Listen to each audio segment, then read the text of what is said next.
Bonjour et bienvenue à GDG Cloud Québec.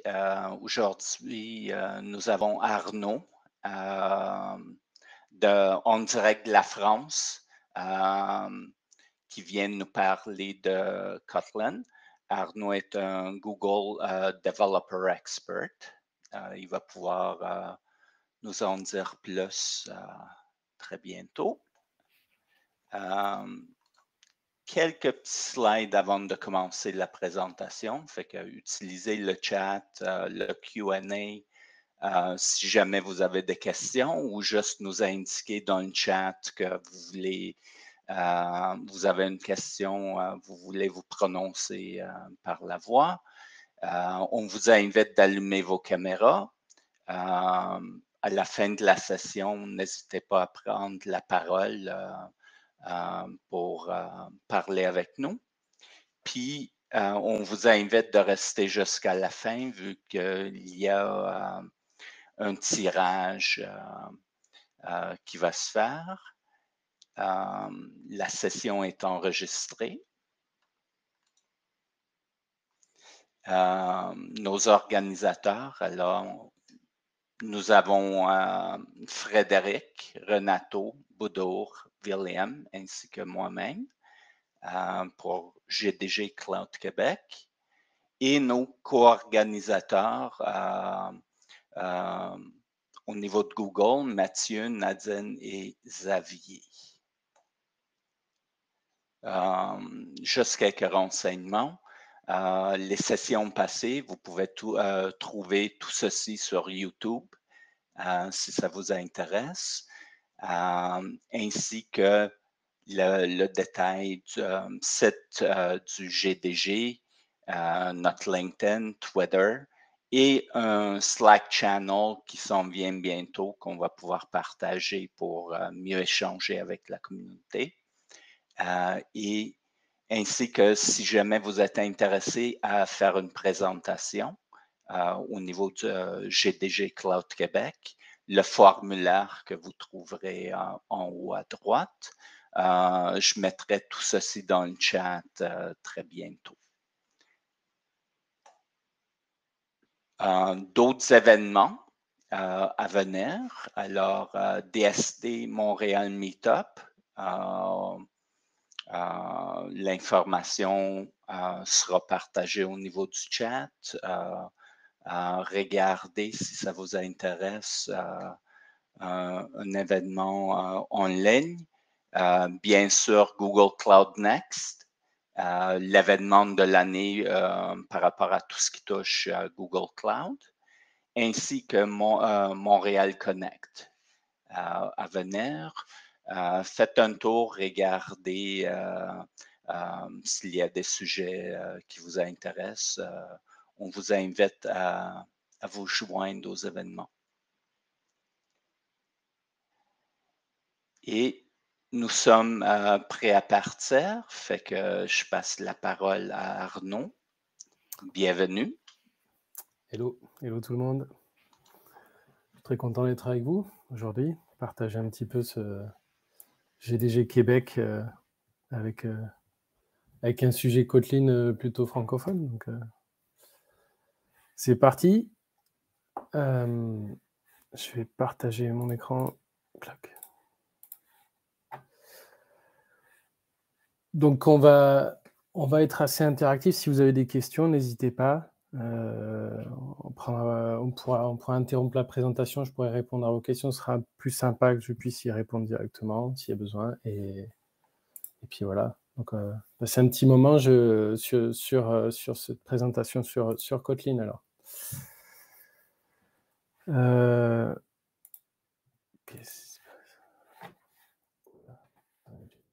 Souci technique de ma part. Il n'y avait plus rien là. Ah oui. Keynote qui a craché, ok. Désolé. Ok.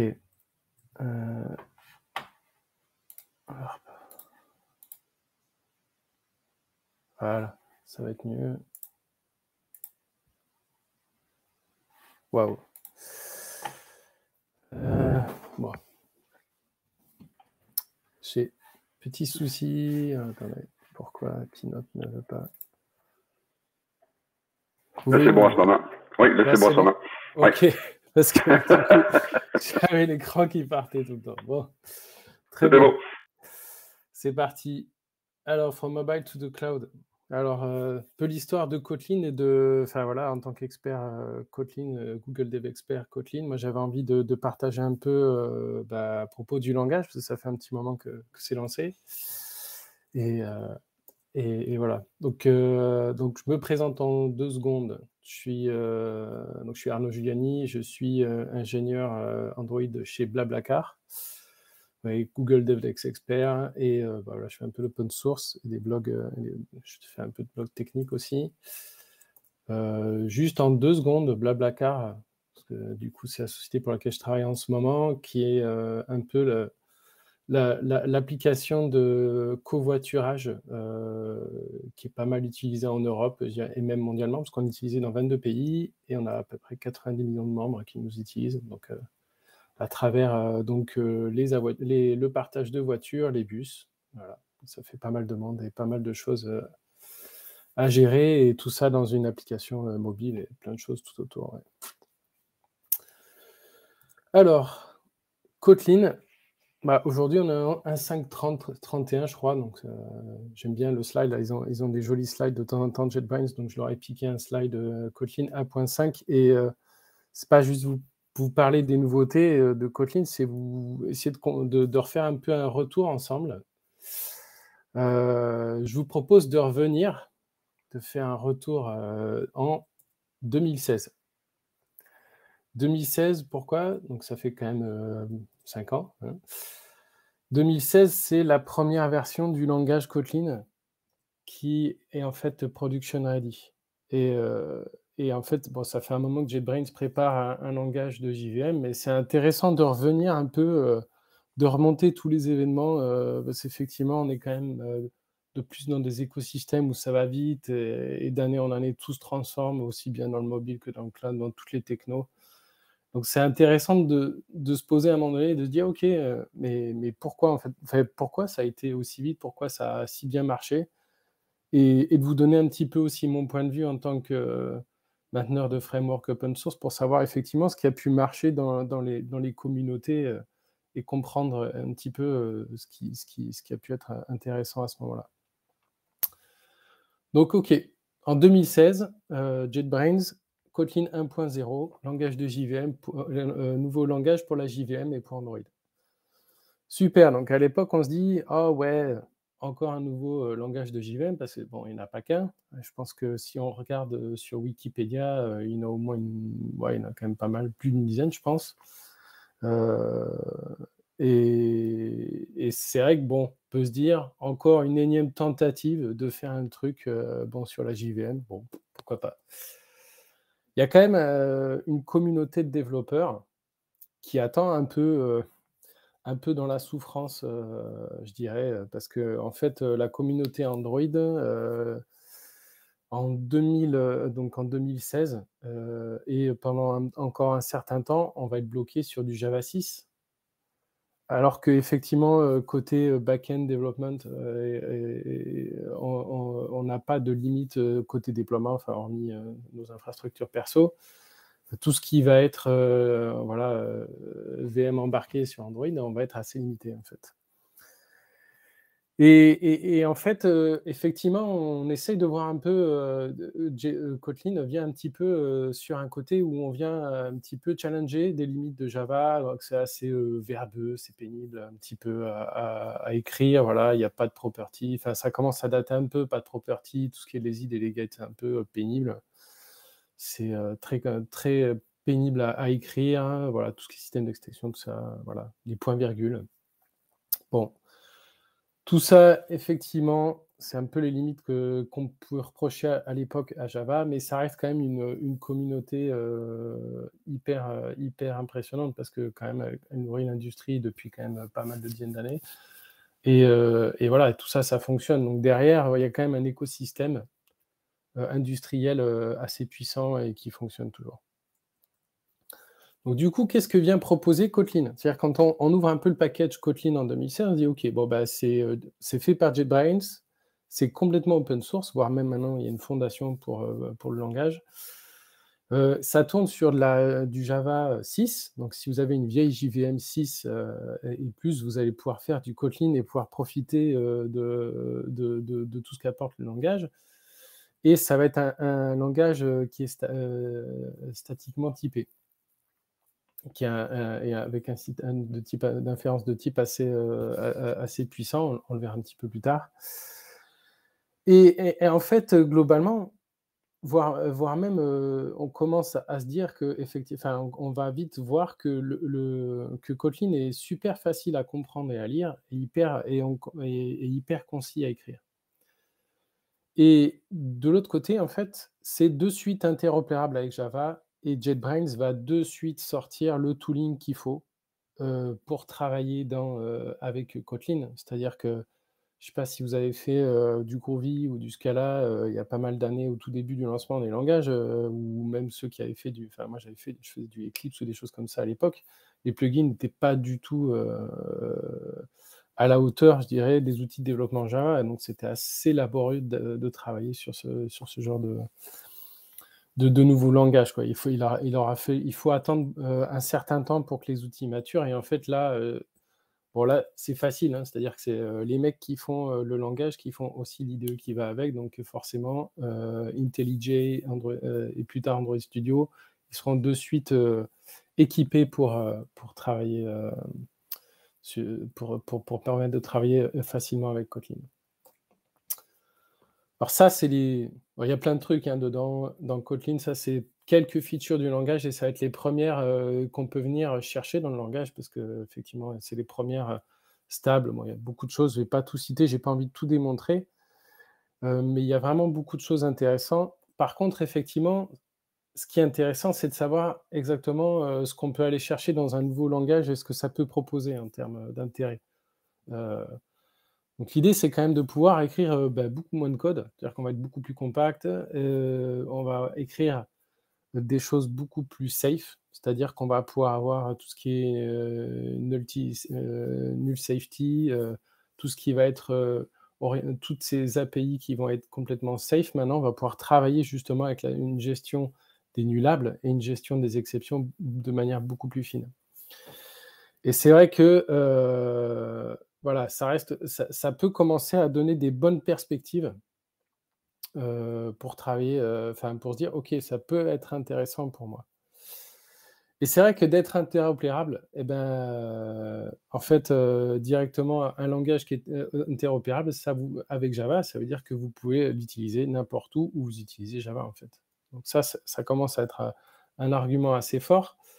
Et à l'époque, quand on essaye de faire une comparaison avec les autres langages de JVM, ou même là, on a Swift en bas, mais voilà, on disait: «Oui, alors c'est aussi concis et expressif que du Groovy», parce que c'est vrai que Groovy, c'était assez rigolo en termes d'expressivité, mais c'était quand même du typage dynamique. Et Scala, il y a quand même une partie voilà, puissance de langage et une partie fonctionnelle assez intéressante. Donc on pouvait aller chercher, voilà, le Kotlin ouvrait une perspective, pas avec des choses qui étaient complètement nouvelles, mais vraiment avec des choses qui étaient intéressantes dans l'industrie. Et justement, JetBrains a réussi à packager des features qui sont vraiment très productives, qui font qu'on arrive à devenir bien plus productif, et à travers ce langage. 2016. Alors, autant vous dire qu'en termes de version d'application mobile, c'est pas une éternité, mais pas loin. C'est-à-dire que vu qu'on brasse une version d'OS par an, ça va assez vite. Et c'est vrai qu'à l'époque, on était en Android Nougat. Et une des grandes problématiques de la plateforme Android, c'est la difficulté de déploiement des nouvelles versions. C'est-à-dire qu'à l'époque, en fait, vous êtes quasiment assuré que vous achetiez un téléphone, vous avez peut-être, et encore, c'était même pas sûr, la version supérieure, donc vous aviez très peu de déploiement de version. Donc Google a fait un énorme effort, en fait, pour essayer de forcer les constructeurs de téléphones pour embarquer un peu plus de mises à jour, etc. Mais derrière, en fait, ça veut dire qu'en termes de langage, on est toujours bloqué par les versions les plus basses du marché, quoi. C'est-à-dire qu'effectivement, quand vous avez encore beaucoup de gens qui utilisent du Android 6, bah, vous êtes obligé de travailler voilà, sur du Android 6. Donc ça, c'est aussi un problème. Ça, c'est aussi un problème. Et ça veut dire qu'en termes de langage et d'API, c'est difficile pour une société qui fournit les API, c'est difficile de pouvoir shipper facilement tout ça. Alors derrière, hein, avec le temps, Google a réussi à proposer pas mal de choses. Mais c'est juste pour faire la comparaison à l'époque en 2016. Et même, voilà, je trouvais ça rigolo à l'époque parce que même avant qu'on se dise ah ouais, c'était vraiment 2016, il faut savoir que 2016, le langage, il émerge vraiment et ça commence à être stable. Il émerge, on va dire que c'est la première version stable, donc on peut se dire ça y est, on peut commencer à jouer entre guillemets de manière sérieuse sur des applications en prod. Mais globalement, ce qui peut intéresser les gens côté Android, c'est la partie méthode compte, c'est-à-dire que ça génère votre code, il va générer un certain nombre de méthodes dans votre binaire final et plus c'est gros, plus c'est gênant pour Android parce qu'on va avoir des limites qui maintenant aujourd'hui sont dépassées, mais à l'époque c'était très problématique. C'est-à-dire qu'il était hors de question du coup d'utiliser un langage comme Groovy qui générait énormément de code par-dessus ce que vous écriviez. Et en fait, bah, sur ce graphe-là, en fait, on voit que Kotlin, par rapport à Java, peut être un marqueur hyper intéressant en termes de langage. C'est-à-dire qu'on va se dire, ah ouais, l'overhead sur mon binaire, sur ce que je vais pouvoir faire exécuter sur ma plateforme finale de ce langage par rapport à Java, il est très intéressant. Et donc, il y a pas mal de petits indicateurs au vert comme ça qui vont pouvoir nous dire, oh ok, ouais, Kotlin, ça a l'air sympa, quoi. Et comme je vous disais, ça va être important plus tard pour une chose, c'est que du coup, bah, Kotlin, ça vient en tant que librairie, donc on va pouvoir embarquer des nouvelles versions de Kotlin, modulo la rétrocompatibilité des fonctions, bien sûr, mais on va pouvoir mettre à jour notre version de Kotlin petit à petit avec nos applications, et ça indépendamment de la plateforme sur laquelle on est. Less code, less problems. Donc c'est vrai que là, effectivement, moins on écrit de code, moins on a de problèmes. Donc jusque-là, voilà, c'est un truc qui finalement va nous aider plus tard quand on va écrire. C'est-à-dire qu'effectivement, quand au final, au lieu d'écrire 10 lignes, vous n'en écrivez plus que 2, bah, du coup, vous avez moins de marge d'erreur sur ces 2 lignes qui restent. Voilà, donc c'est vrai que petit aparté. Alors, 2017. Ça, c'est la Google I/O, c'est une image de la Google I/O 2017 pour en fait atteindre. C'est vrai que tout le monde attendait, c'est-à-dire qu'entre février 2016 et la Google I/O 2017, on attend un petit peu quels sont les avis de Google en fait. Et c'est là effectivement que Google va pouvoir dire oui, Kotlin et un des langages acceptés pour le développement d'Android. C'est-à-dire que c'est un des langages officiels de la plateforme. Donc là, c'est déjà un énorme truc. C'est-à-dire qu'en 1 an à peu près, et cetera, déjà, l'adoption du langage a énormément boosté énormément pendant une année, je dirais, à côté, enfin, dans l'écosystème, dans la communauté Android et autour. Sans qu'il y ait encore de messages officiels de Google. Et là, en fait, il y a le coup d'envoi, en fait. Et c'est vrai que c'est hyper important d'avoir le support officiel d'une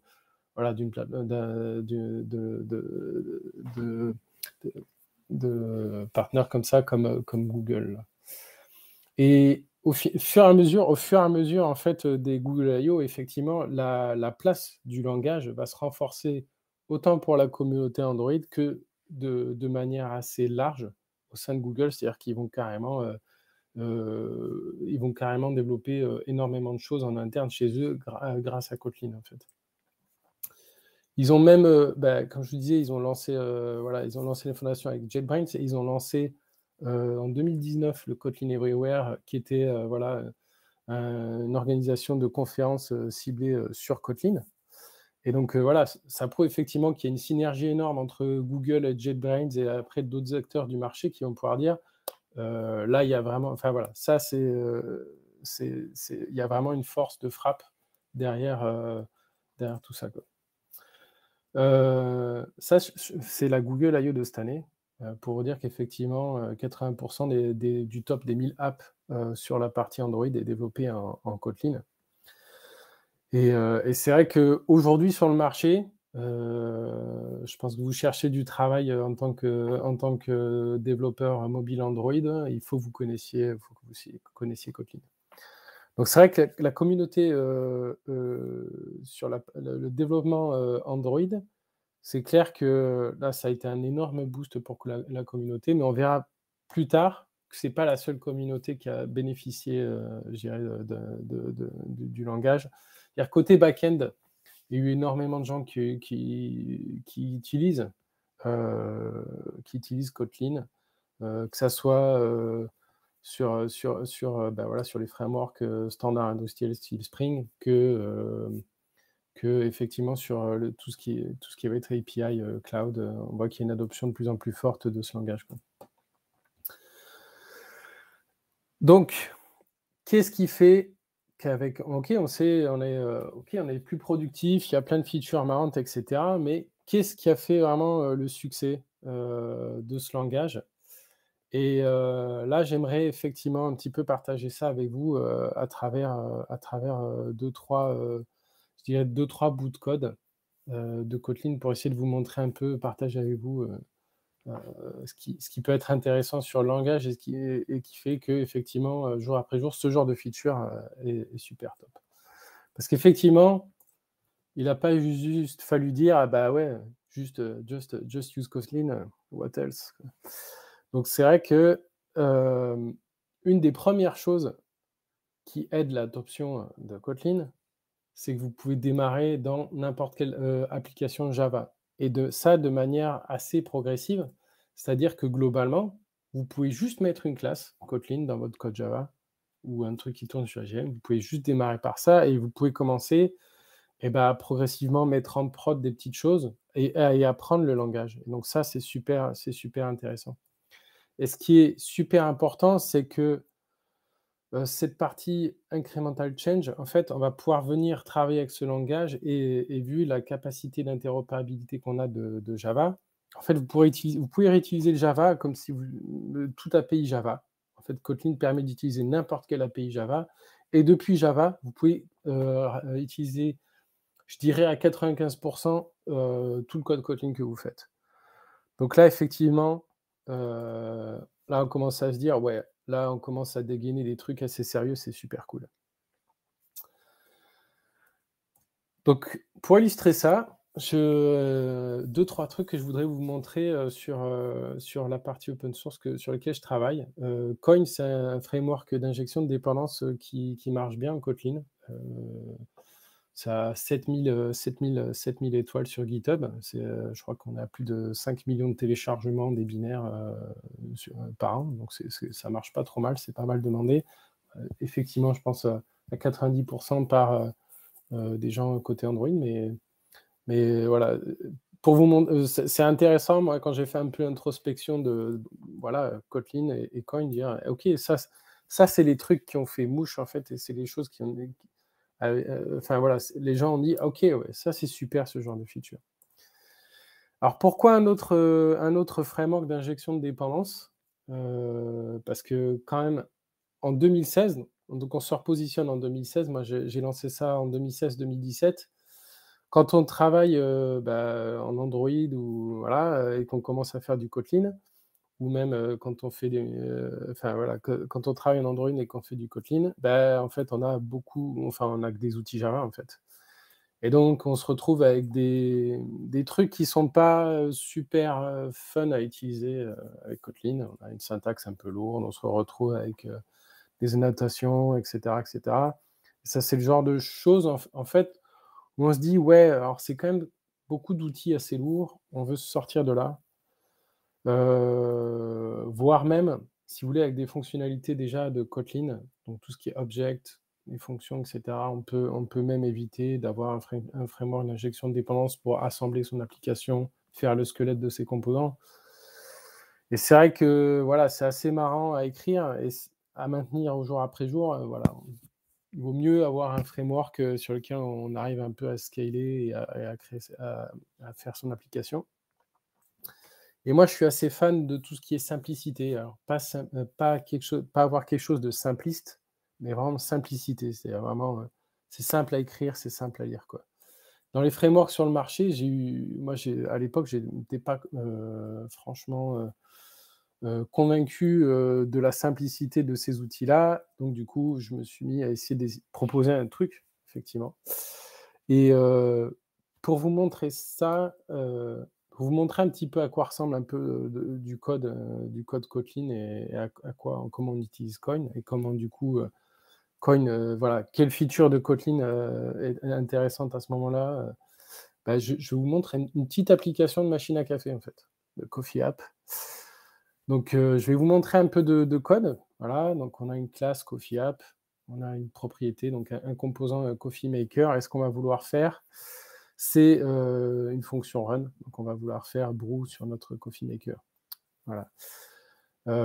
En fait, l'injection de dépendance, c'est vraiment une injection de dépendance. C'est un outil qui va nous permettre de venir assembler nos composants par ce framework. Et parce que, en fait, l'idée, c'est qu'on pourrait écrire effectivement comme ça nos composants. C'est-à-dire qu'on pourrait dire, voilà, j'ai une partie electric heater, donc j'ai la partie chauffe électrique, j'ai la partie pompe et j'ai la partie coffee maker. Voilà. Et donc, ma machine à café utilise la pompe et la partie chauffe-eau pour faire mon café. Et en fait, ce que je voudrais, c'est écrire un truc un peu comme ça. C'est de dire, ben voilà, j'ai un composant injecteur, je veux récupérer mon composant Coffee Maker. Donc, en Kotlin, on peut l'écrire comme ça, plutôt que d'écrire la classe directement. Donc, ça commence à être un peu plus sympa. Et voire même, en fait, si on a déjà typé notre expression, Kotlin autorise à ce qu'on enlève le type à côté du get. Donc, ça veut dire qu'il est capable de deviner le type qu'on attend derrière, vu le résultat de la variable qu'on veut. Et effectivement, j'ai commencé à écrire un peu des choses comme ça, by inject, en fait. Le by injector, ça va être une expression de delegate. Ça veut dire que, en fait, cette expression, elle va être évaluée quand j'en aurai besoin. Et ce truc-là, en fait, il me dit juste, bah voilà, tu récupères moi mon coffee maker quand en fait j'aurai besoin de ma variable coffee maker. Et voilà un peu l'idée de l'injection de dépendance, se dire effectivement, en fait, voilà, Coin, l'idée c'est de se dire, on va mettre à disposition un conteneur. Voilà, les gens vont pouvoir décrire leurs composants dedans. Et l'idée, c'est que Kotlin, on en fournisse une API Kotlin super simple pour pouvoir utiliser et récupérer nos composants. Alors, la première chose, je pense qu'une des choses qui était assez intéressante à ce moment-là de déployer, enfin, je dirais de déployer dans la communauté, c'est la partie extension Verify type, je vais vous montrer ce que c'est. C'est-à-dire que sur une classe, juste par le fait qu'on dise bah, cette classe, elle est en l'interface Coin Component, je vais pouvoir avoir le droit d'aller chercher la fonction byInject. C'est-à-dire que j'ai rien fait, j'ai pas écrit cette fonction. Rien que le fait d'aller étendre Coin Component, Kotlin va pouvoir me réattacher directement à cette fonction comme si elle m'appartenait en fait. Et comme je vous disais juste avant, en fait, là, le byInject, j'ai même pas besoin de dire récupère-moi Coffee Maker, parce qu'en fait, Kotlin est assez intelligent pour dire, bah voilà, c'est ce type, tu le récupères de ce qu'il y a juste avant. Donc, en fait, c'est vraiment un truc intéressant dans le sens où on va pouvoir donner des outils aux développeurs très pour avoir quelque chose d'aussi simple que de dire, bah voilà, tu veux un composant, bah voilà, tu écris juste byInject. Et ça, c'est hyper intéressant. C'est hyper productif. Et en fait, nous, côté Kotlin, on va juste dire, ben voilà, il y a une extension qui s'appelle inject, c'est une fonction dans le composant Coin Component qui s'appelle inject, et qui renverra un lazy, c'est-à-dire une fonction delegate avec un type, un type qui sera évalué tardivement, en fait. Donc ça, le fait de dire, de pouvoir débloquer une API facilement, c'est assez fort. la partie reify type, effectivement, on va récupérer le type qui est juste derrière. L'autre chose qui est assez intéressante, c'est qu'on va pouvoir... donc du coup, là, dans mes applications Kotlin, je peux aller chercher, juste en rajoutant une interface, je peux aller chercher n'importe quoi dans mon conteneur coin. Et en fait, derrière, l'intérêt aussi, ça a été de trouver un moyen de décrire complètement comment je peux organiser mon conteneur, en fait. Et tout ça, un DSL Kotlin, ça va me permettre de dire que mon DSL, il compile dans mon code, en fait.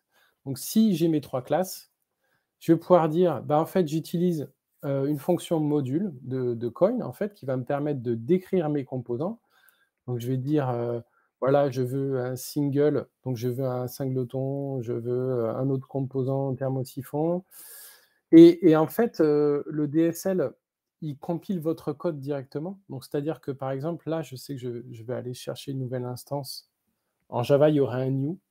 Je ne sais pas si dans les dernières versions de Java, il y a des new maintenant, mais quelque temps, il y avait encore des new. Mais en fait, là, c'est comme si on faisait des nouvelles instances de thermosiphon, d'électric heater. Et entre supérieur et inférieur, là, on passe le type qu'on va demander dans le coin. Et en fait, pour résoudre la dépendance, ici, on va juste mettre get. Donc voilà. Et je vais déclarer ma machine à café, donc mes dépendances, je vais les mettre get. Et je n'ai pas besoin de spécifier le type parce que Kotlin, il est capable de comprendre ce qui se passe, de comprendre le type qu'on va résoudre. Et vous voyez que, en fait, ici, j'ai 3 mots-clés. J'ai le mot-clé module, j'ai le mot-clé single et get. Donc, même quelqu'un qui n'a jamais fait de coin, il comprend que je déclare un module, il comprend que je fais des instances. Avec get, ça va se résoudre tout seul et il comprend que je vais résoudre pour le type single pour thermosiphon. On va vouloir peut-être adresser un type pompe. Donc, c'est hyper lisible, c'est assez compact et ça compile dans mon code. Ce n'est pas du XML, ce n'est pas un métalangage. C'est-à-dire que la moindre chose qui va bouger, en fait, va bouger avec. Et tout ça, c'est des fonctions Kotlin, en fait. C'est hyper intéressant parce qu'en fait, c'est un mélange de classes et de fonctions et on va pouvoir effectivement faire des DSL. Donc, vous pouvez faire des DSL autant pour la partie tech, framework, tout ce que vous voulez, mais vous pourriez faire des DSL métiers. Mais là, en fait, en quelques lignes, on est capable de permettre au développeur de décrire ce qu'il a dans son application. Et c'est vraiment, voilà, c'est-à-dire que entre le by inject, qui est vraiment le truc de coin en disant, voilà, récupère ton instance d'où tu veux, et un DSL super simple à lire, à écrire, voilà, en fait, le framework a très vite été adopté, en fait. Ce qui est très, très fort derrière, c'est que on a un système d'extension dans le Kotlin qui permet d'étendre n'importe quoi, en fait. C'est-à-dire que je peux écrire des fonctions qui vont faire partie d'une API qui ne m'appartient pas. Et idéalement, en fait, je vais pouvoir venir étendre tout le framework Android et venir mettre Coin dans les API et faire ça de manière assez smooth. Et en fait, quand j'ai déclaré ma Coffee Maker dans mon module, là, la grande magie de Coin, en fait, pour le développeur Android, c'est que là, j'ai rien à faire. J'écris juste by inject. Mon IDE le reconnaît de suite parce qu'en fait, dans le code source de Coin, on va faire une extension par rapport aux classes Android, mais direct, comme si le code de Coin était dans l'API de Android.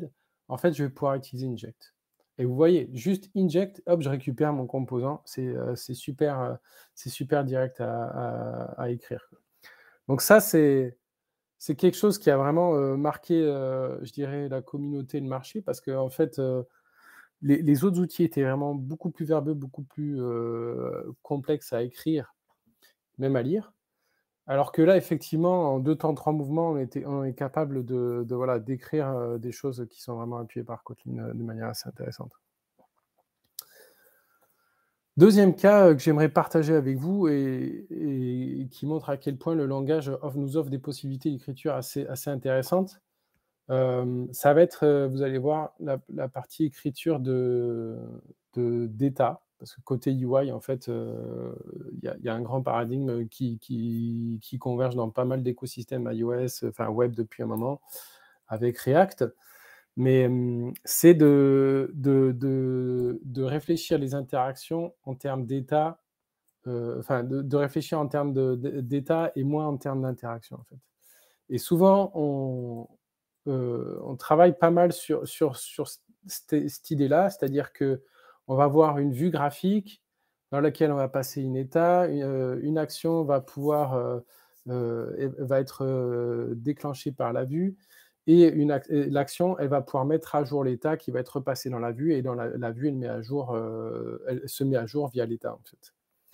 Donc ça, tout ça, c'est assez, c'est un truc, je dirais, un paradigme assez intéressant et qui converge pas mal, qu'on connaît pas mal sous le nom de Redux et tous ces trucs-là.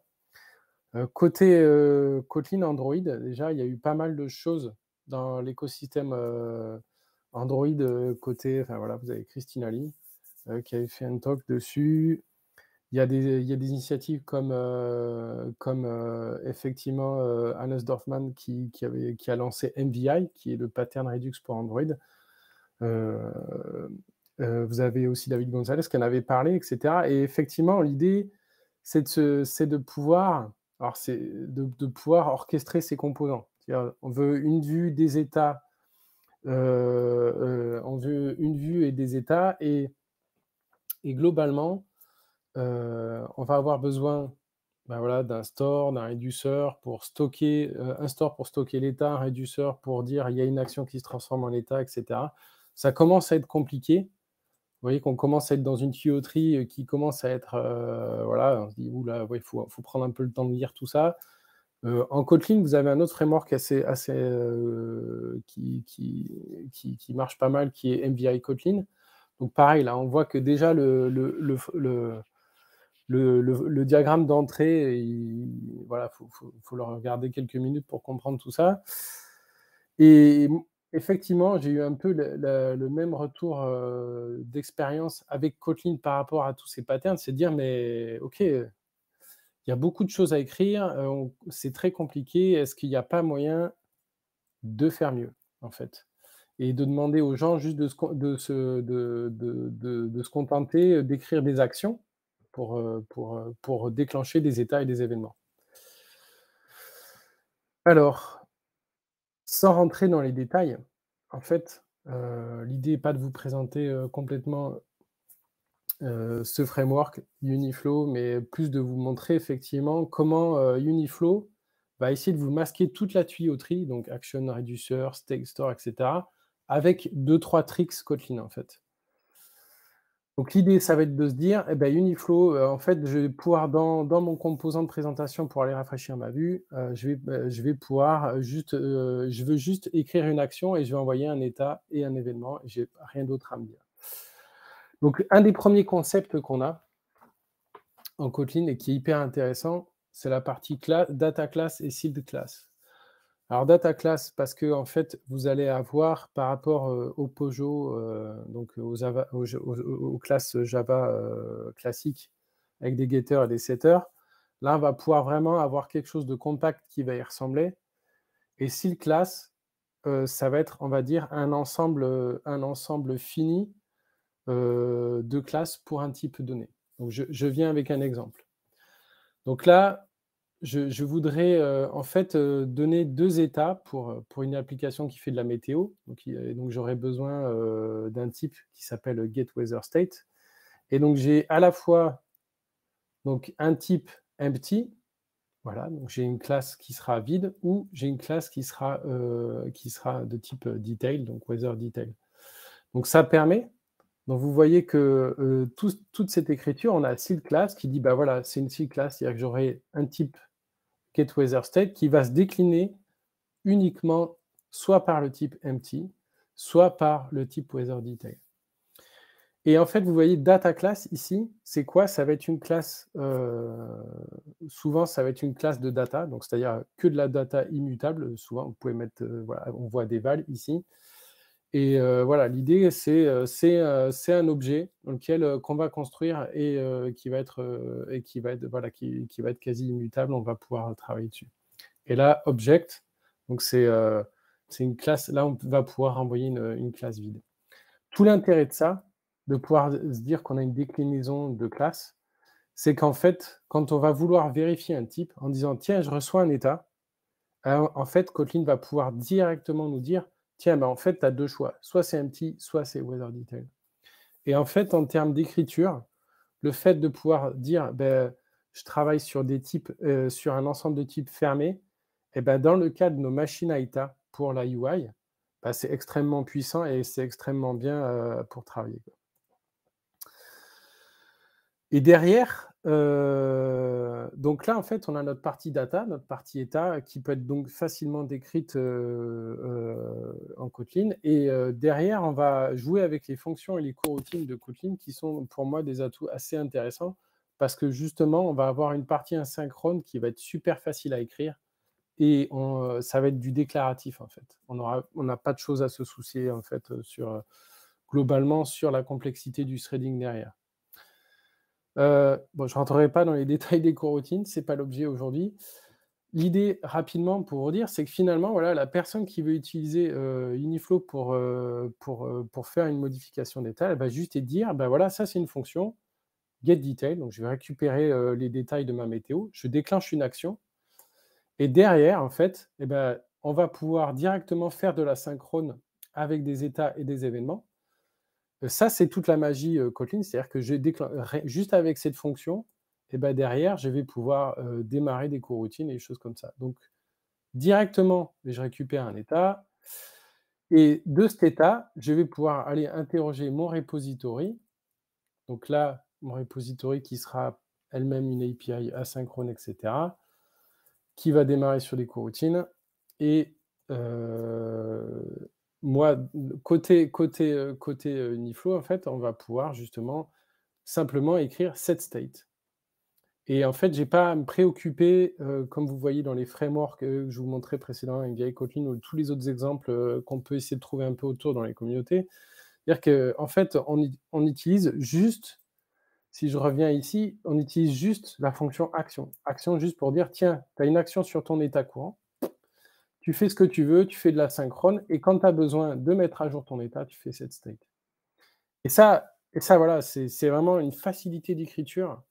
C'est vraiment des leviers super intéressants pour permettre aux gens d'écrire facilement de la synchrone et de la mise à jour d'état, en fait.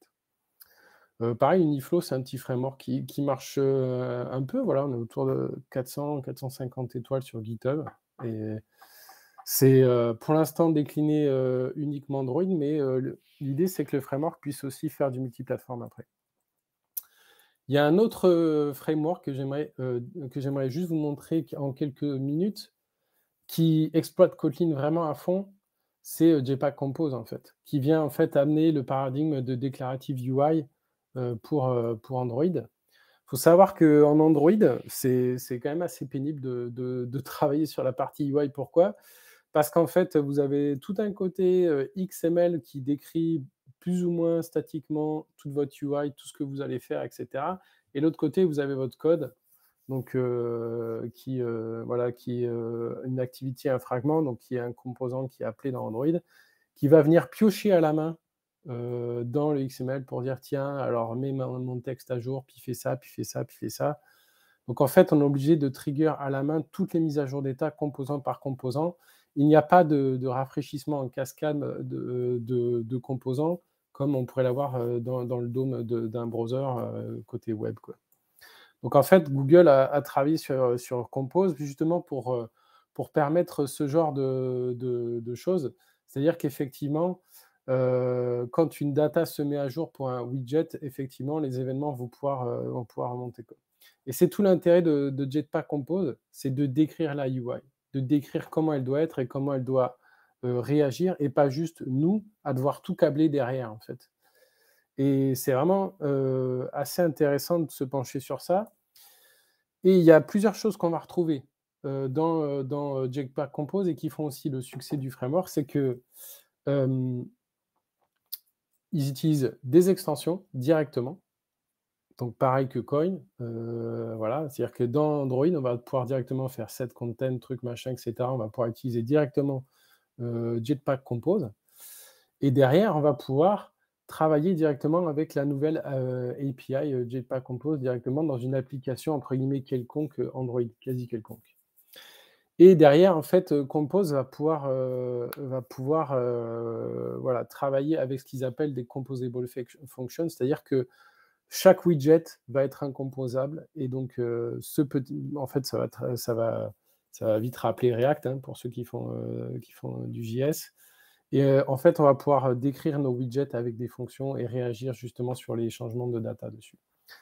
Ce qui est assez fort, c'est que du coup, Google investit sur la partie plugin pour faire ça, avec, vous voyez la notation composable, et elle, cette partie plugin va lui permettre d'aller injecter toutes les informations qu'il faut au système pour composer, recomposer la mise à jour d'informations sur la UI.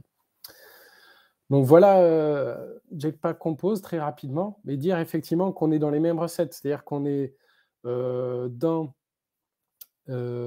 l'extension de l'API Android, on est dans l'extension de quelque chose de connu, enfin de Android, et donc tout le monde peut commencer à le mettre en place.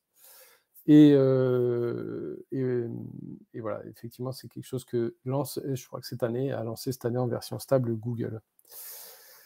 Et pareil, la même recette, elle est applicable sur Compose, c'est-à-dire qu'effectivement, le framework va bien marcher. Pourquoi? Parce qu'en fait, vous pouvez tester de manière très unitaire le framework. Vous pouvez bénéficier vraiment du langage Kotlin et c'est interopérable. C'est-à-dire que vraiment, vous n'êtes pas obligé d'attendre de faire une nouvelle application pour utiliser Compose. Et ça, effectivement, c'est hyper intéressant. Bien sûr, voilà, on utilise des extensions là-dessus. Je vais passer sur la partie partage de code, parce qu'effectivement, le Kotlin multiplateforme, c'est un des gros enjeux sur Kotlin depuis la version 1.2. Comment on partage du code, c'est-à-dire comment j'écris du Kotlin et comment je vais aller le porter sur d'autres plateformes. Et l'idée, c'est que du coup, effectivement, on va pouvoir composer avec différents source sets, donc c'est-à-dire différents répertoires de sources pour aller targeter soit du JS, soit de la JVM, et pouvoir travailler directement, et pouvoir travailler avec du code commun à des endroits et du code spécifique à d'autres. Donc en fait, Kotlin multiplateforme, ça marche comment? Il y a un concept fondamental qui est expect actual. Expect, en fait, on va définir le contrat dans la partie commune pour dire, bah, ça, c'est du Kotlin commun et ça sera implémenté, donc actual, dans la plateforme cible. Donc je vous montre. Si on a une fonction, par exemple, generateID, qu'on déclare dans du code commun et qui doit être généré pour lequel on a besoin d'implémentations différentes sur chaque plateforme. Donc en JVM, je vais dire, ben voilà, moi par exemple pour mon ID, j'utilise randomID, UUID en randomID, mais sur la plateforme native, en partie native, je n'ai pas UUID en fait. Ça, c'est un truc JVM. Donc du coup, je ne peux pas avoir accès à certaines facilités que m'offre Java. Je suis sur du code natif, donc là, potentiellement iOS. Donc, soit j'utilise des libs iOS, donc qui vont m'être rendus accessibles par Kotlin, soit effectivement, il faut que je travaille avec des librairies, avec du code multiplateforme. Et là, j'ai besoin d'implémenter mon generateID en natif. Donc, par exemple, là, ici, je fais un double aléatoire. Et donc, ce qui est important, comme vous le voyez, c'est que pour du code multiplateforme, il faut forcément des librairies qui soient multiplateformes elles aussi.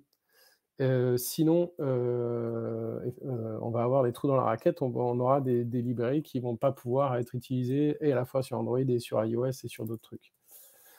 L'initiative qu'a lancée JetBrains, c'est Kotlin Multiplatform Mobile là-dessus, pour lequel il y a quand même pas mal de retours. Bon, forcément, ils appuient un peu pour essayer d'avoir du retour de gros acteurs industriels. Mais voilà, c'est la grosse poussée de JetBrains pour dire, bah voilà, effectivement, d'un côté, vous avez du code natif, ça on n'y coûte pas. Vous allez garder votre Swift, vous allez garder votre Kotlin Android, mais derrière, on va pouvoir partager le code logique, on va pouvoir partager pas mal de choses. Et du coup, on va essayer de mettre un peu en face à face certaines voilà, il y a forcément des API très spécifiques de chaque côté, que ce soit côté iOS ou côté Android. Mais on va pouvoir essayer de mutualiser certains trucs de manière assez intéressante. Donc, il y a pas mal de use cases qui sont partagés par JetBrains. Vous pouvez aller sur leur blog pour voir ça.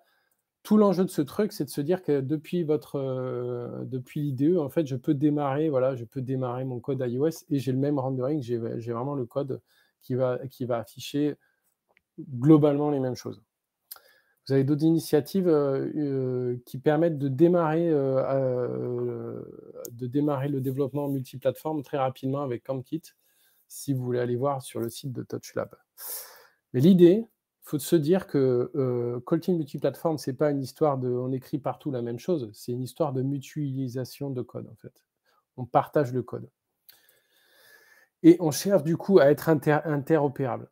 Donc, comment ça se passe en fait en termes de logique sur le développement et le déploiement? C'est-à-dire que côté native, on va avoir nos vues, et nous, on va pouvoir écrire toute la partie logique, métier et accès aux données en Kotlin, et derrière, forcément, on va avoir des librairies ou une implémentation native qui va aller chercher ce qu'il faut.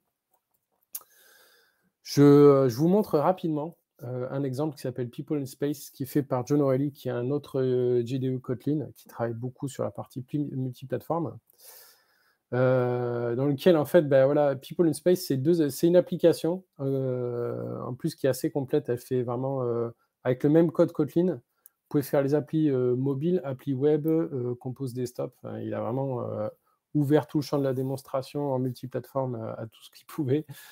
Et donc, du coup, là, sur la partie mobile, et pour les parties web et back-end, vous pourrez aller voir en plus en détail après. En fait, c'est une appli qui permet de localiser où est l'ISS et de voir qui est actuellement dans l'ISS. Donc, c'est assez rigolo, mais tout l'intérêt, effectivement, c'est de pouvoir dire, on va partager tout ce qui va être logique de traitement des données, repository, accès aux données, etc. Et en fait, on fait le code en partie native. Et comment ça se présente? En fait, vous allez avoir un projet. Donc, on voit qu'on a app, on a un sous-projet back-end, on a un sous-projet common, après on a d'autres sous-projets, on a un projet iOS. Donc, en fait, dans le même projet, là, GitHub, on va avoir un build qui va permettre de rassembler à la fois le code commun, donc qui peut être utilisé par et le mobile et le back-end, et après, toutes les apps chacune, elles sont dispo ici. Donc, dans la partie commune, qu'est-ce qu'on va faire? On va mettre en place tout ce qui va être API, data, repository, en fait. Donc, ça, c'est assez facile. Donc, du coup, on va avoir pas mal de classes de data. Donc, on va avoir, vous voyez que j'ai des hats sérialisables. Et des hats sérialisables sur toutes mes data classes, et après j'ai une API. Donc, j'ai déjà parlé de la partie sérialisation. Pourquoi? Parce qu'en fait, il faut qu'on puisse sérialiser donc en JSON sur toutes les plateformes de la même façon.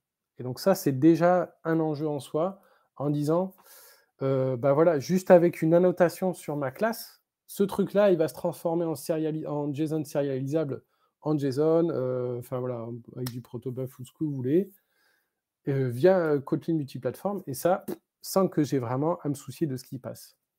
Donc, vous voyez que ces 4 classes data, là, Astro Result, Assignment, ISS Position, Response, voilà, je fais add serializable, je vais pouvoir, les transférer dans mon pipeline, et ça, sur Android, sur iOS, sur tout ce que je veux, sur du JS. L'autre bout que je vais vous montrer, c'est l'API. La partie API, pourquoi? Parce que, pareil, je vais pouvoir mutualiser un client HTTP. Et mon client HTTP, il va utiliser Ktor, qui est une librairie multiplateforme pour faire du HTTP. Et voilà. Et donc, du coup, je vais pouvoir aller requêter directement. Donc là, on a des flows, mais je vais pouvoir avoir une API qui est commune, qui me permet d'aller taper en HTTP sur toutes les plateformes que je veux. Donc ça, c'est cool. Pareil, dans People in Space, on va pouvoir mettre en commun la partie base de données avec du SQLite. Donc là, c'est le framework SQLite qui nous permet de faire ça. Et du coup, dans la partie repository, on va pouvoir travailler justement avec la partie database. Vous voyez ici qu'on a People in Space database, etc. Donc, on va pouvoir faire des queries. Et également aussi, John utilise Coin dans son exemple pour la partie multiplateforme. Ce qui est intéressant, c'est-à-dire qu'effectivement, Coin, qui est l'injection de dépendance, va pouvoir décrire notre conteneur de modules, c'est-à-dire qu'on va pouvoir décrire tous nos modules communs directement disponibles dans l'injection de dépendance, donc c'est-à-dire la partie client, la partie JSON, la partie serialisation, la partie API repository, la partie logging, partie base de données, donc ça c'est top. Et derrière, en fait, tout ce qui va être spécifique, on va pouvoir dire, ah ouais, bah, du coup, en injection de dépendance, on va dire, tiens, chaque plateforme va devoir déclarer un plateforme module, coin, et donc on va pouvoir déclarer les composants qu'on a besoin pour faire tourner l'appli chacun de notre côté. Et donc là, concrètement, par plateforme, on a besoin d'un driver de base de données spécifique. Et donc, on a bien le expect actual côté common, c'est-à-dire qu'effectivement, on va avoir une base de données, on va avoir le expect qui dit, tiens, il me faut un module comme ça, et dans l'actual, on va avoir l'implémentation de notre truc. Dans la partie Android, je vais aller assez vite là-dessus, parce que ça reste du coup, côté Android, ça va être quelque chose d'assez classique, où en fait, qu'est-ce qu'on va faire? On va simplement déjà avoir l'implémentation du projet commun, mais en fait, on va avoir un composant ViewModel, mais on va aller directement utiliser le People in Space Repository, directement, qui sera injecté par Coin. Donc ça veut dire que globalement, je lance mon bout d'application Android, voilà, je peux utiliser directement mon repository comme il faut, et voilà, je suis prêt à utiliser mon API People in Space. Donc juste en m'injectant dans le constructeur de ma classe ce que j'ai besoin. Côté iOS, on va être quasiment sur les mêmes aspects, c'est-à-dire qu'on va avoir l'appareil. On a un autre view model, c'est-à-dire quelque chose qui va nous démontrer, qui va faire la logique de visualisation. Et pareil, en fait, on va voir qu'on a Private-Let Repository, on va pouvoir se récupérer notre repository dans notre view model iOS Swift, et donc du coup, on va pouvoir travailler sur les mêmes composants et ça va être injecté par le conteneur Coin. Ce que je trouve super intéressant, c'est qu'on voit qu'on a des convergences de paradigmes, en fait, surtout, donc on a la partie multiplateforme qui est assez intéressante, mais derrière même, on a une convergence de paradigmes avec la partie déclarative UI. Donc, vous avez Jetpack Compose sur Android, vous avez Swift UI, et la partie state management qui va avec. Donc, on sent qu'il y a vraiment des idées qui convergent sur globalement les plateformes mobiles, et qui permettent d'aller travailler vraiment sur des choses assez intéressantes. Là, on est dans Jetpack, la partie compose du client. Donc, vous voyez qu'effectivement, en compose, côté Android, on va pouvoir dire mon view model, il récupère, il y a beaucoup de code là, il récupère les états, il les affiche. Et pareil dans le People List View ici, qui va aller récupérer le People in Space View Model, on le voit tout en haut là, et il va permettre ce View Model de récupérer les données de notre People in Space. Et pareil, là, on est sur le même genre de paradigme. C'est-à-dire, l'idée de JetBrains, c'est pas de dire recréer toutes vos applis. L'idée de JetBrains, là, c'est de dire, en fait, votre code commun Kotlin, ça va être une librairie compatible Android, ça va être une librairie compatible iOS. Donc, dans les vrais écosystèmes disponibles, ça va être une librairie Java. Donc, en fait, on peut déployer de manière incrémentale le truc. Et l'idée, c'est d'être interopérable. Donc, je pense qu'il y a vraiment ce truc-là, pour moi, c'est vraiment un levier hyper important dans le succès et l'adoption du langage, et de permettre justement de continuer à déployer en termes d'industrie ce qu'on veut derrière, quoi. Bon, on a quand même quelques limitations, bien sûr. Quand on vise plusieurs targets, alors déjà, il faut faire attention, c'est que effectivement, du coup, de viser plusieurs targets, ça veut dire qu'il faut que vous puissiez compiler sur plusieurs targets. Donc, par exemple, si vous voulez faire de l'iOS, vous faire une application iOS, il va vous falloir un Mac quelque part pour compiler, voilà, sur la plateforme en question. Pareil, on fait de la partie, par exemple, là, c'est un truc assez intéressant, parce que même si on a la partie coroutine de Kotlin qui nous permet de faire de la gestion d'asynchrone côté appel réseau, etc., de faire des appels en background, Android et iOS n'ont pas du tout le même modèle de gestion en mémoire, en fait. Et donc, du coup, on va forcément aller vers le dénominateur le plus faible, en fait. On va aller vers forcément la gestion mémoire qui va permettre de gérer un peu les deux. Donc, c'est-à-dire qu'on va être obligé de bricoler des fois sur la partie asynchrone pour la partie iOS, essentiellement, parce qu'après, tout ce qui va être en Java backend et Android, ça va être très simple, mais voilà. C'est-à-dire qu'il y a des choses qui vont être beaucoup moins smooth que d'autres. Et effectivement, le gros point, le point essentiel qu'essaye de pousser JetBrains, là, c'est d'améliorer la partie Developer Experience pour les gens côté iOS. Mais ça évolue pas mal. Ça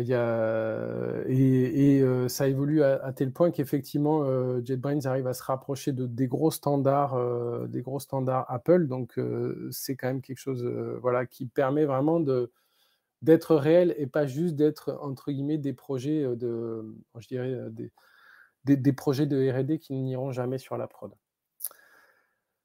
Alors, au-delà de la partie multiplateforme, au-delà, je dirais un petit peu de tout cet écosystème Android, et bien en fait, Kotlin, vous pouvez déjà l'utiliser côté server-side parce qu'effectivement, vous avez le framework Ktor, qui est un framework back-end qui me fait penser un peu à tout ce qui était Node.js, tout ce qui est, enfin voilà, c'est-à-dire un framework minimalistique pour le développement d'appli web. Et effectivement, vous voyez qu'avec la facilité d'écriture de Kotlin, d'un, c'est hyper facile à écrire, c'est super élégant, c'est super contact, et en plus, c'est safe. Donc, effectivement, Ktor vise sur ce tableau-là pour vous permettre de développer vos applis web. Et effectivement, vous allez bénéficier après de tout ce qui va être Kotlin Coroutine, etc. Plus, effectivement, quand vous faites du Ktor, on parle client-serveur, et la partie client, comme je vous disais, elle fait le support sur la partie multiplateforme. Ça, c'est un bout de Ktor pour dire effectivement voilà, qu'on embarque un bout de serveur. En fait, on va voir qu'on a un pseudo DSL. En fait, vous voyez que vous avez des bouts de fonctions, vous avez des trucs très très compacts à écrire, et en fait, vous voyez qu'en quelques lignes, on va pouvoir écrire un endpoint. Donc, c'est assez rigolo à écrire. Spring, moi, j'ai fait beaucoup de Spring dans mon passé en tant que développeur back-end. Et effectivement, je me suis intéressé assez tôt à Kotlin, et en partie aussi Sébastien Deleuze à l'époque. Je pense que tout ce qui était Spring IO 2016, déjà, il commençait à parler de Kotlin. Donc, je dirais, c'est le contributeur Spring qui pousse Kotlin par excellence sur la plateforme. Et vraiment, voilà, qui permet d'évangéliser énormément, je dirais, les développeurs Java vers le langage Kotlin. Donc, Spring, qui est un acteur majeur du marché, vraiment pousse fortement vers l'adoption de ce langage pour tous les aspects intéressants qu'il apporte. Et voilà, effectivement, bon, beaucoup de gens l'utilisent pour la partie Spring Boot, et vous voyez que là, c'est les stats sur la partie usage. Je n'ai pas de stats, je crois, pour la partie combien de gens utilisent, mais vous pouvez retrouver la vidéo en ligne. C'était effectivement sur Sébastien Deleuze faisait partie du comité de JetBrains. Je suis pas très JS, Kotlin JS. Vous savez, on peut écrire du JavaScript via Kotlin. Vous pouvez utiliser l'API JavaScript directement, comme si vous utilisiez votre appli Kotlin. Je vous laisse aller voir la doc là-dessus, parce que moi, je sais vraiment pas le truc que j'ai pu exploiter ou que j'utilise au quotidien. Je sais pas si en termes d'industrie, Kotlin.js est énormément utilisé, mais je sais qu'il y a des usages de démonstration pas mal, mais en termes d'industrie, je ne sais pas trop si ça se développe énormément. Et Kotlin Native, en fait, ça se développe pas mal, toute la partie iOS, et pas seulement. Faut imaginer qu'effectivement, on pourra faire tourner nos applications donc sans JVM, c'est-à-dire vraiment avec la partie LLVM. C'est-à-dire qu'on peut imaginer qu'on déploie un binaire comme on pourrait déployer que ce soit du Go, du Rust. En fait, ça va être un binaire indépendant, complètement plateforme dépendante qu'on va pouvoir compiler. Sébastien Deleuze parle également de tout ce qui est WebAssembly, donc effectivement où Kotlin va pouvoir permettre de générer du binaire directement multiplateforme. Tout ce qui est WebAssembly, je vous laisserai regarder. J'arrive quasiment à la fin de mes slides. Kotlin Serverless, Alors ça, c'est un truc qui démarre un petit peu, qui est poussé par JetBrains, qui est en mode incubator, qui est un DSL pour pouvoir faire justement du serverless, mais avec Kotlin. Pareil, hein, je pense qu'on reprend un peu les mêmes recettes, c'est-à-dire du DSL facile à utiliser, des API très très simples et des choses faciles à bootstrapper dans son environnement Spring Boot ou Ktor. Donc voilà, on est sur des choses, je dirais, sur des recettes qui ont fait mouche avec Kotlin. Et voilà, même c'est intéressant de se dire que même les très très gros acteurs, là, vous voyez qu'effectivement, c'est Amazon sur la partie Prime Video qui donne son feedback en disant même nous qui avons besoin de performance, même nous qui a besoin particulièrement de performance, etc., on utilise Kotlin. Donc je trouve ça super intéressant en termes d'acteurs dans le cloud qui partagent un peu son feedback là-dessus. Et voilà, ça sera tout pour moi. J'espère que malgré tout le Kotlin que vous avez vu, ça vous a intéressé. Et j'espère que vous avez passé quand même un bon moment. Quelques références, si je vous les redonnerai, on les retrouvera sur la page du GDG pour les projets. Et bien sûr, je vous remercie de votre attention. Super, merci Arnaud. C'était super intéressant. Moi, j'ai appris plein de choses. Puis tu parlais de Spring. Spring, je me rappelle des bons projets avec toi. Il y a quelques années de ça. C'est ça. Ouais, mais c'est marrant hein, parce que tu vois, c'est quelqu'un qui n'était pas forcément dans mon écosystème à l'époque, en 2016, qui m'en a parlé beaucoup. Sébastien Deleuze, qui est une personnalité très forte dans le monde de, je dirais, Spring Java et qui, lui, a été super à fond là-dessus. On en a échangé. Et puis, voilà, c'est chouette d'avoir des gens un peu comme ça qui font avancer les choses, de pouvoir rencontrer les gens et finalement de les rencontrer en vrai, parce qu'à l'époque, je l'avais vu en physique, on avait pu discuter. Wow. Bon, super. Ouais, on a dans l'audience Benoît et d'autres. Est-ce qu'il y a quelqu'un qui a des questions? Benoît, tu mentionnais que tu avais de l'expérience avec Kotlin pour Android et aussi en multiplateforme. Est-ce que tu veux nous partager ton expérience ou poser des questions? Est-ce que tu as aimé la présentation d'Arnaud? J'ai posé la question, est-ce que tu connaissais Coin? Tu avais dit non, mais que tu avais trouvé ça intéressant. Projet qu'Arnaud a créé. Puis je vois qu'il y a une belle communauté, 116 contributeurs à des 5000 stars. Donc, un projet, ça. Ouais, cool. Ouais, donc, Benoît, n'hésite pas. Moi, j'ai une question, Arnaud. Donc, ce que j'ai trouvé intéressant, c'est le multiplateforme et aussi l'extension back-end que tu as évoqué avec Ktor, je crois.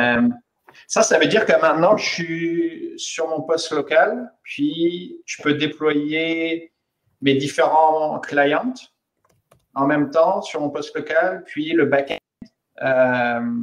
C'est un REST API, tu l'as dit, c'est HTTP client. Puis là, le debugging, j'ai des émulateurs, puis je peux débugger tout ça plus facilement maintenant, c'est ça en gros? Ouais, tout à fait, ouais. C'est tout. En fait, ta code base, c'est la même pour tout le monde. Donc, déjà, la partie Java, elle n'est pas difficile à partager entre Android et la partie backend, parce qu'effectivement, tu partages un jar. Mais là, effectivement, on va partager vraiment du multiplateforme, dans le sens où ce code-là, il va être partagé par du Swift, il va être partagé par du JS. C'est-à-dire, effectivement, moi, je ne suis pas très JS et je n'ai pas trop le temps, malgré tout ce que je peux faire. Mais il y a des gens qui font du Kotlin JS, c'est-à-dire qui arrivent à faire du React.js avec du Kotlin dedans. Et donc, pareil, en fait, tu t'intègres dans les mêmes API. Moi, ça me fait souvent penser à, je ne sais pas si vous avez utilisé GraphQL, mais c'est un peu le même paradigme. À un moment donné, on se dit, il faut que j'ai un peu les mêmes contrats, les mêmes données sur mes plateformes, et il faut que j'arrive à les changer rapidement, il faut que ça vive, parce que le nombre de tickets ouverts en disant « Ah ouais, mais moi, je n'ai pas vu le JSON, telle propriété, je ne l'ai pas, et puis ça pète sur telle plateforme, etc. » Alors que là, en fait, ça vit exactement au même endroit. Et il y a moins de risques, en fait, quoi. Il y a beaucoup moins de risques. Ouais, le inner loop, là, il est rapide, là. Le debugging, c'est pas mal. Mais après, au niveau back-end, tu parlais de SQLite, SQLite. Ton back-end, j'imagine, lui, il n'aura pas forcément un SQLite, il aura un SQL. Donc là, tu peux changer par injection de dépôt. Okay. Exactement. Cool. Puis SQLite, c'est vraiment une des rares bases de données. Enfin, c'est un des systèmes de bases de données qui est un des plus portables en fait aujourd'hui. Donc c'est vrai que tu peux l'avoir sur le mobile. Ouais. Ça a une empreinte très faible et c'est vrai que voilà, c'est le seul truc entre guillemets que tu peux poser partout. Et c'est vrai que côté back-end, tu pourras utiliser ce que tu veux derrière. Hein. Chacun fait un peu ses abstractions, mais c'est vrai que tu peux partager plein de choses. C'est assez intéressant de voir, tu vois, les convergences de paradigmes. Comme je disais, effectivement, on a des leviers. Hein, on est sur des langages et on a aussi des idées dans des écosystèmes qui se communiquent. Enfin voilà, c'est assez rigolo de trouver, tu vois, ce qu'on pouvait voir dans du React.js il y a quelques années, qui était le gros boom avec tout cet aspect state, qui se transforme à peine, je dirais, ces temps-ci côté mobile. On se dit, ah ouais, finalement, c'est pas bête comme idée si on pouvait faire des choses comme ça. Et voilà. Et le fait que tout soit incrémental, en fait, ça, c'est fondamental pour moi, parce que c'est comme ça que moi, je l'ai expérimenté. Et c'est comme ça que finalement, tous les produits que lance JetBrains ou même Google, que ce soit Jetpack Compose ou les nouveaux produits qu'ils lancent, c'est très incrémental, en fait. Et on peut plus juste dire, bon, en fait, la prochaine appli, les gars, vous la ferez dans ce langage parce qu'il est cool. Bah non, parce que tu dis, je dois maintenir mon appli, elle vit sur le marché, je peux pas l'investissement, ouais, c'est ça. c'est ça. Attendre des mois de développement. Oui. De votre côté, dans votre compagnie, est-ce que c'est ça que vous utilisez pour vos applications mobiles, pour le Android et le iOS? Alors, c'est une des questions qu'on a. C'est-à-dire, effectivement, à Blablacar, on est 11 développeurs iOS, 11 développeurs Android. Je crois qu'on doit être une centaine d'ingénieurs, hein, c'est-à-dire data, back-end, tout le monde un peu confondu. C'est vrai que la difficulté, elle est de s'y mettre à un moment donné et d'avoir la bande passante pour dire hey les gars, ça vous dit pas de commencer à mutualiser?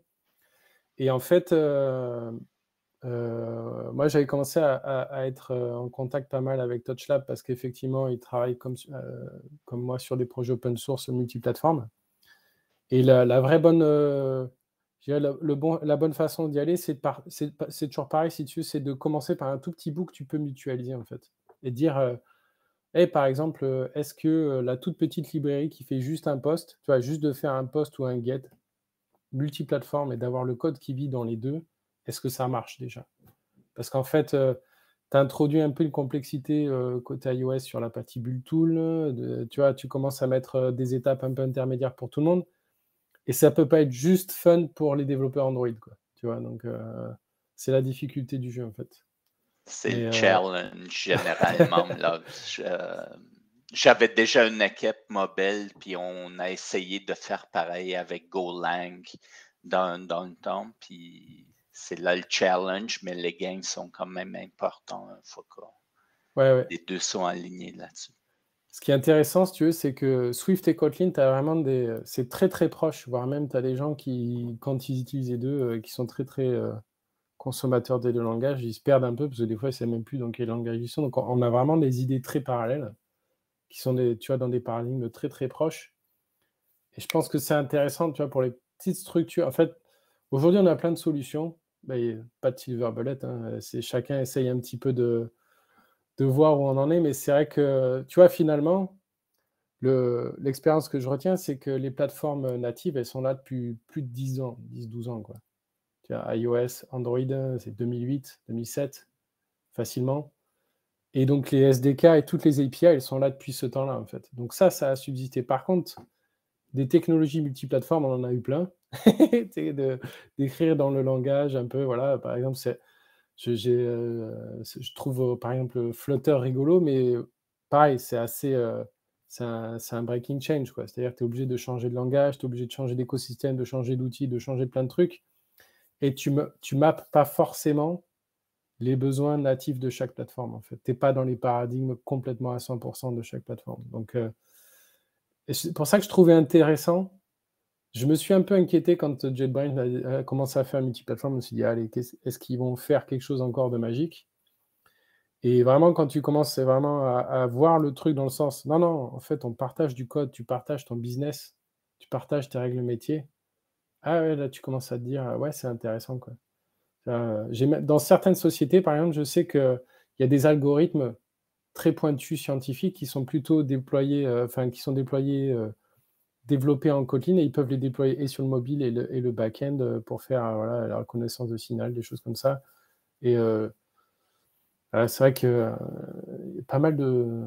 Il y a des usages assez intéressants. Je trouve que voilà, les leviers sont assez intéressants. Après, c'est toujours pareil. C'est compliqué quand tu as un business model. Enfin, voilà, par exemple, Blablacar, tu vois, 90 millions de users, tu peux pas changer l'appli. C'est compliqué de dire à un moment donné, les gars, on arrête quelques mois parce qu'on fait un peu de fun avec du Kotlin multiplateforme. Donc, faut que ça soit progressif et que le truc ne te casse pas la production, là, c'est clair. Super. Je vois que Benoît dans l'audience disait qu'il a trouvé ça très intéressant, du feedback. On va partager le lien du survey, Benoît, si tu veux nous partager tes feedbacks.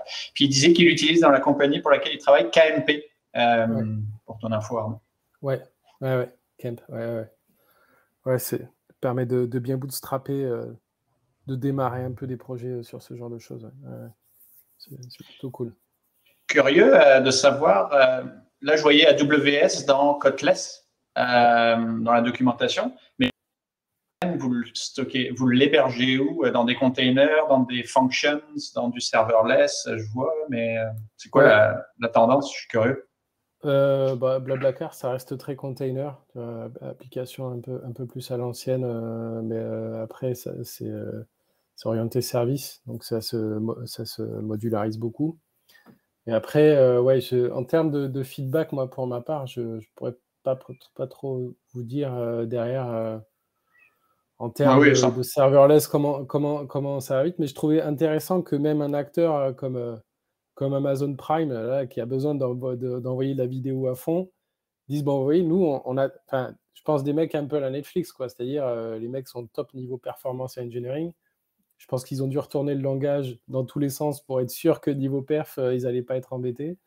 Et ils avaient publié ça, je trouvais ça cool, quoi. Ça booste bien pour, pour l'écosystème. Cool. Merci encore beaucoup, Arnaud, pour tout ce partage d'expertise et de contenu. Plaisir, ouais. Je pense que c'est qui repartage l'écran peut-être pour les dernières slides? Benoît vient de partager le lien du formulaire. On attend toujours des feedbacks de notre communauté. Si on est la première fois qu'on essayait du Android, on est un GDG Cloud. Je pense que ça va être quand même très, très bien perçu. Plus de visionnage ou visionnement via YouTube. On va poster la vidéo dans quelques jours. Yes, cool. Je laisse la parole à Frédéric pour... Mais merci à tout le monde d'être venu aujourd'hui. C'est un événement en septembre. Donc, s'il vous plaît, remplissez le formulaire pour avoir vos commentaires. On est toujours à la recherche de commentaires. Si vous avez des idées de choses qui pourraient vous intéresser, s'il vous plaît, partagez. Puis, on va vous contacter sous peu pour le prochain événement. Donc, vous recevrez un courriel sous peu. Et ça va être annoncé sur tous les médias sociaux en même temps. Merci à tout le monde et surtout merci à Arnaud de tout le temps que tu as passé aujourd'hui. C'était vraiment intéressant. Bonne journée à tous. Super. Merci tout le monde. Merci Arnaud encore. Bonne journée. Merci beaucoup.